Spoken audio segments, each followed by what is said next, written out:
This is really, honestly, just disgusting, horrific things we're going to talk about here.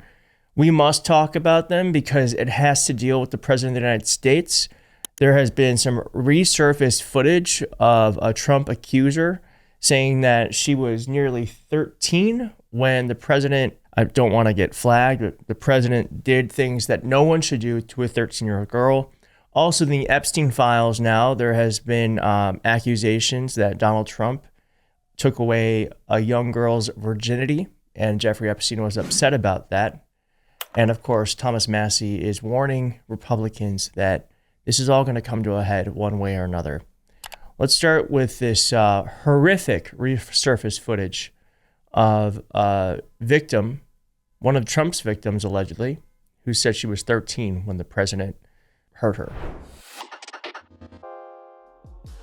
Donald Trump knew that I was 13 because the first night that I was there, Tiffany actually suggested that, and she had a whole bunch of different wigs, and I expressed interest in them. I always told her that I would love to walk around with blue hair, and so I tried some on, and there was a blonde wig that she said that looked great on me, so I wore that wig, and Donald Trump had specifically asked about me because I remind him of his daughter, and she said, well, she's 13 as well.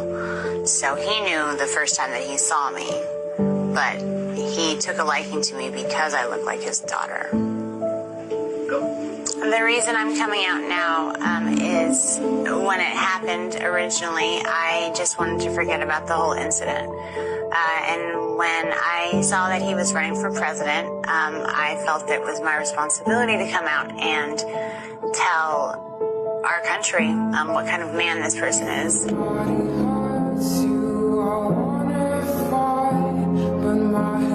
Yeah, so that was Katie Johnson. She's one of Trump's alleged victims. She came out in the 2016 election cycle and said that Donald Trump touched her, defiled her when she was 13 years old.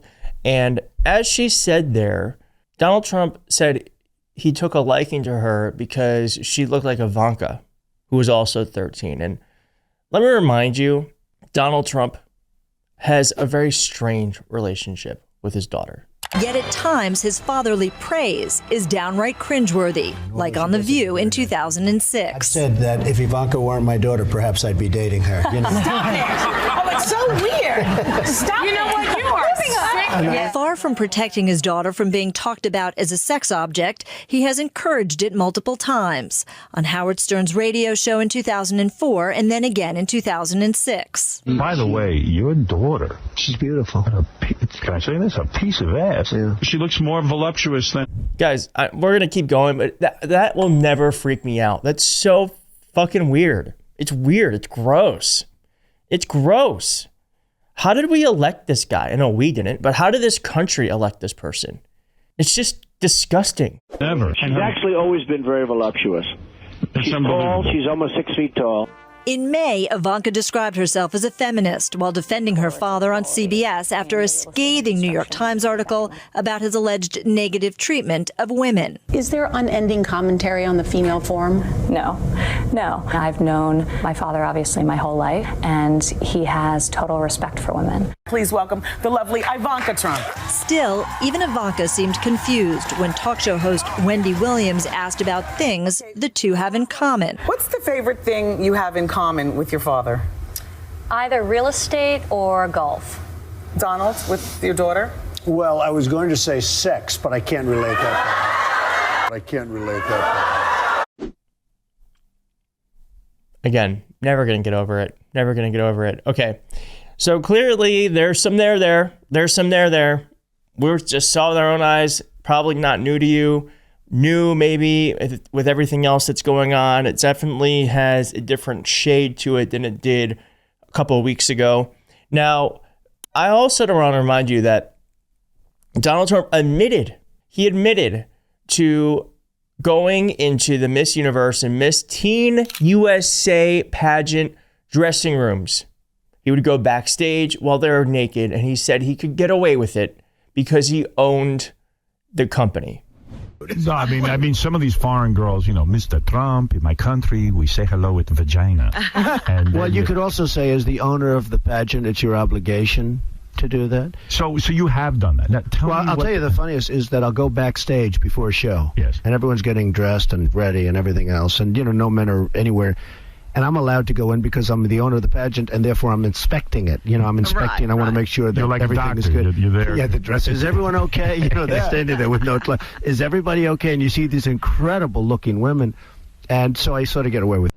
Yeah, well, you're not getting away with it much longer, are you, bitch? Now, we also have this, as I said, this email came out where it says here, Epstein literally got pissed because Trump raped a little girl first and denied him his shot at taking her virginity. It says here, defendant Epstein had sexual contact with me at 2 of the parties that summer. On the second occasion involving defendant Epstein forced himself upon me and proceeded to rape me anally and vaginally despite my loud pleas to stop. Defendant Epstein then attempted to strike me about the head with his closed fist while he angrily screamed at me that he, defendant Epstein, should have been the one who took my virginity, not defendant Trump, before I finally managed to break away from defendant Epstein.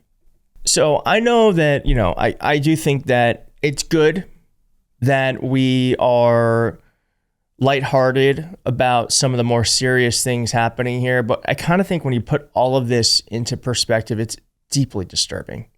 It's deeply disturbing. Though it's important for us to laugh at the state we find ourselves in, it's also important to realize how serious some of this is too.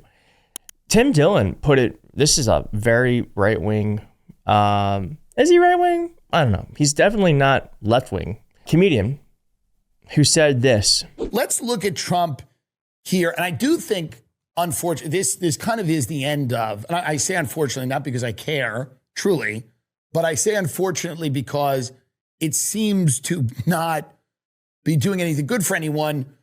This is the end of the Trump administration. This is the beginning of the lame duck presidency. It's obvious to everyone, even his most ardent supporters show up to the White House, like Laura Ingraham, and she's kind of shocked, going, what the hell's going on?